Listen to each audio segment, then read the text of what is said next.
Good morning. This is Damon Fordham, adjunct professor of history. And this morning we're going to discuss the first part of a couple of lectures on a very interesting part of history, that of ancient Greece, beginning in page 177 of your text. Now, I mentioned in the last lecture that we did before the last test that in 492 BC, you had Darius the Great, who was defeated by Sparta and Athens, these two city-states that we know today as modern Greece. Now, the Spartans were a very interesting people who they denied themselves a lot of worldly pleasure. They were raised almost from infancy to become warriors, and they lived a very hardcore type lifestyle. And a little special interest for those of us in South Carolina. You see, they were so well known for their hardcore warrior lifestyle that during the American Revolution, there were a group of these warriors in the upper part of South Carolina who fought the Battle of Cowpens, known as the Spartan Guards, and that's where you get the town of Spartanburg, okay? A little extra South Carolina history going in there. But anyway, getting back to this Greece business here now.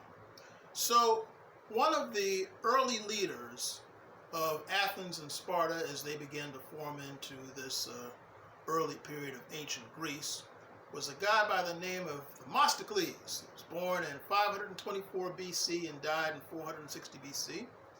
And he was of middle-class origin and self-educated. He often said he never learned how to tune a lyre or play a harp, but he knew how to take a small city and make it great. In other words, he was good at knowing practical things as far as leadership goes. And so, anyway, he was a dazzling orator. He developed the Athens port and made it the largest port in Greece. And he said that if Athens were either hard-pressed by land and to defy the world with their fleet. So anyway, he used the iron and silver mines to build these warships, the Athenian fleet, from 70 to 200 ships. And his knowledge of geography and wind, Gus, basically trapped the Persians at Salamis, and he encouraged the Greeks to fight on by saying, "Those left behind at the starting line are never crowned with the victor's wealth." You see, this Themistocles was especially good at oratory, stirring oratory to get the soldiers in Greece to fight on and all that for the greatness of what would become ancient Greece. Okay? Now, additionally, around this time you begin to have this idea of an innovation known as democracy. And what does this democracy mean? Well, quite literally, it means self-rule. Okay? And basically, no, it doesn't mean what's often confused with what's called philosophical anarchy. Now, you see, you have anarchy, which everybody knows is just going outrageous and buck wild and all of that. But you have what's called philosophical anarchy, which has this idea that that intelligent people don't need rulers, that they can rule themselves. Really? Okay. But hey, I'm just telling you what it says, all right? But democracy basically means that people should be allowed to control their own rulers and have a say in the government. Okay? So that's the system that the United States operates under, as well as a republic, which is another discussion altogether. And in the next class, when we start talking about Plato, we're going to get deeper into that. But for right now, your book, as we discussed a little bit earlier, beginning on page 177 in your main text, it starts talking about how you have these new principles of leadership called democracy, and the idea was this: ordinary residents, or citizens as they were called, basically were learned people by and large, and you would have a properly appointed political head of the city, which the Greek people called a tyrannus, which we have evolved into the word tyrant, right? So anyway, another was the rule by the wealthy and a powerful citizen, the oligarchs, okay, which we today know as oligarchy. And then you also have the rule by all of the adult free males of the city, and that is democracy. So you see, they did not let slaves vote, and they did not let women vote. And keep in mind, at this period of human history, slavery had nothing to do with race, okay? If you were conquered by another country, by and large, you would be enslaved. So it's important to keep this into consideration, all right? So anyway, you have the family as the foundation unit. Of course, the man, of course, was the head of the household. And I say, of course, excuse me. I say, of course, because that was just traditional at the time. And the basic idea was that the adult male was entitled to participate in the city's affairs.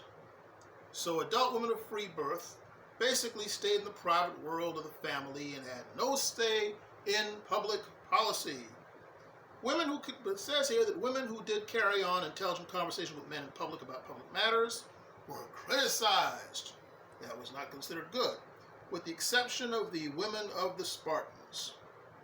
And interestingly enough, in Sparta, they did something different about that. In Sparta, women were allowed to exercise in public naked.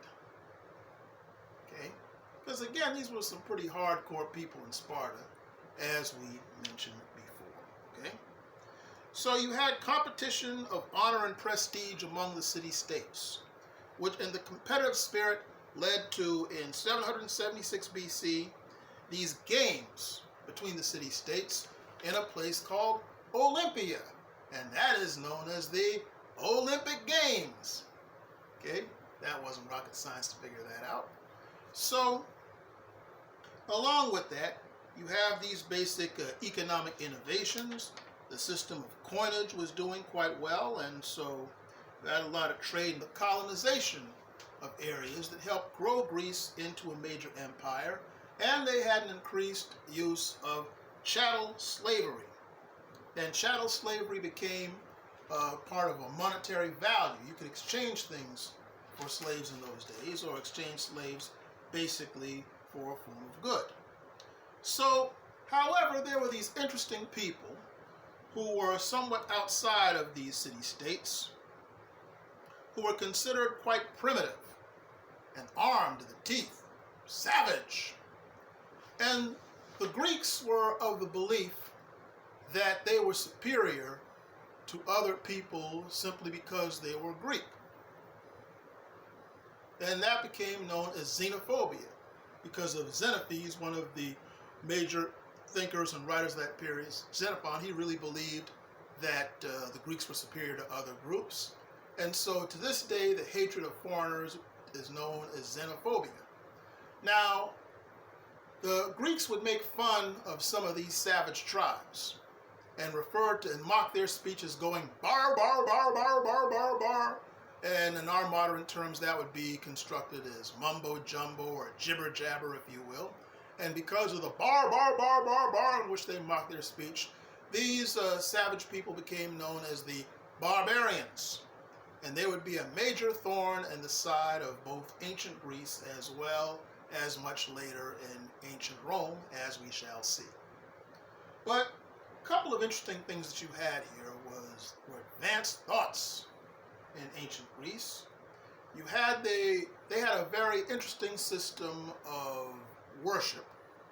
They worshipped a lot of really fascinating gods, such as Hercules and Zeus,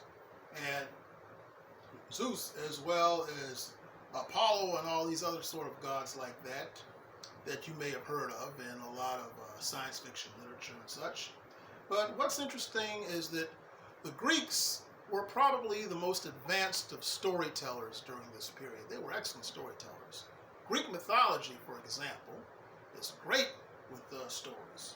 For example, one really good story in Greek mythology deals with the story of Pandora's box.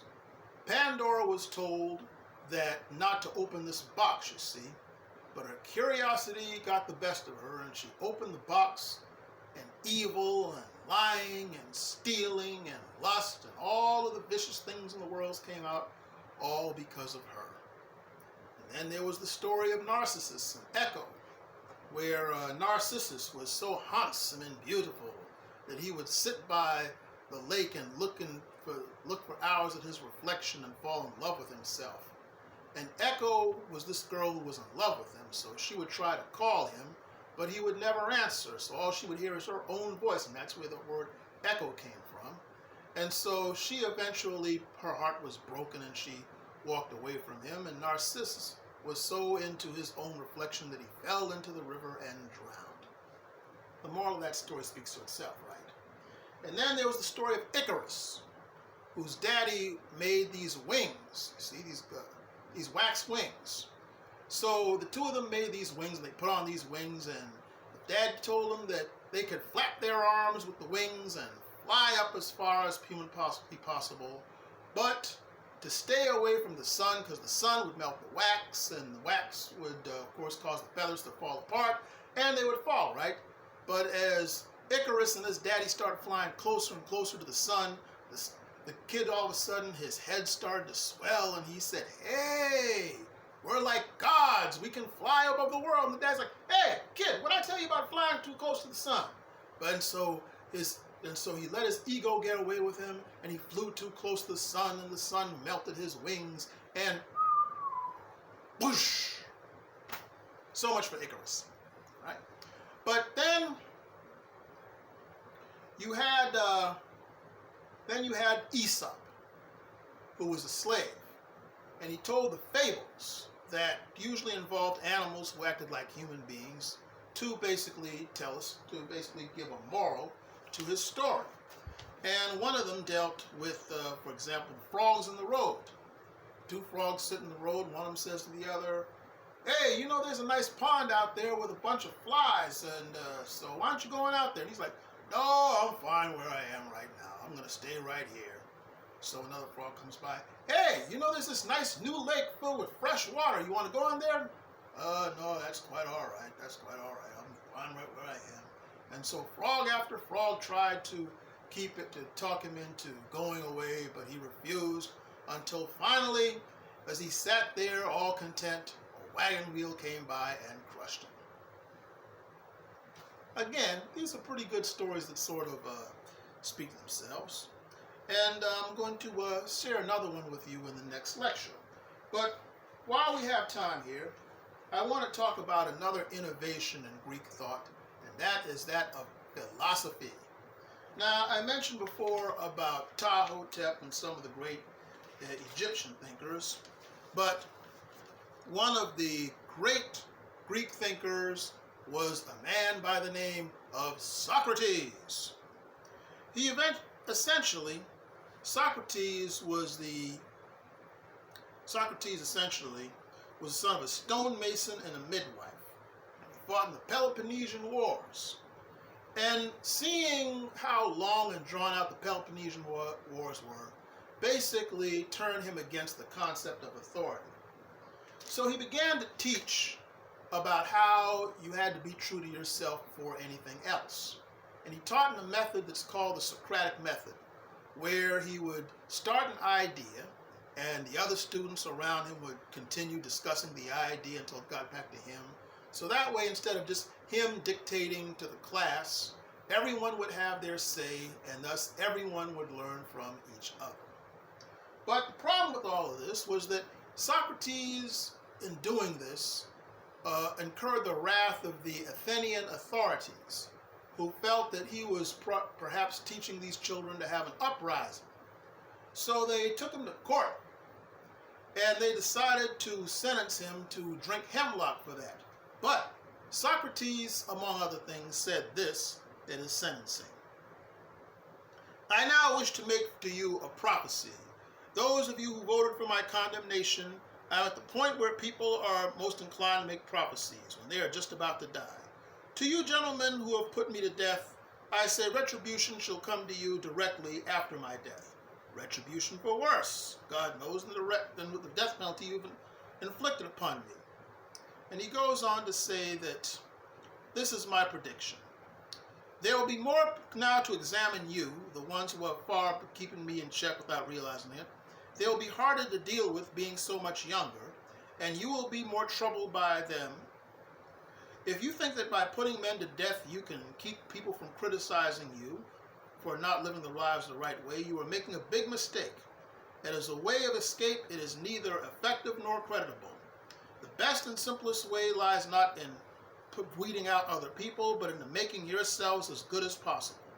This is my prophecy to those who voted for my condemnation, and now I'm prepared to let you go.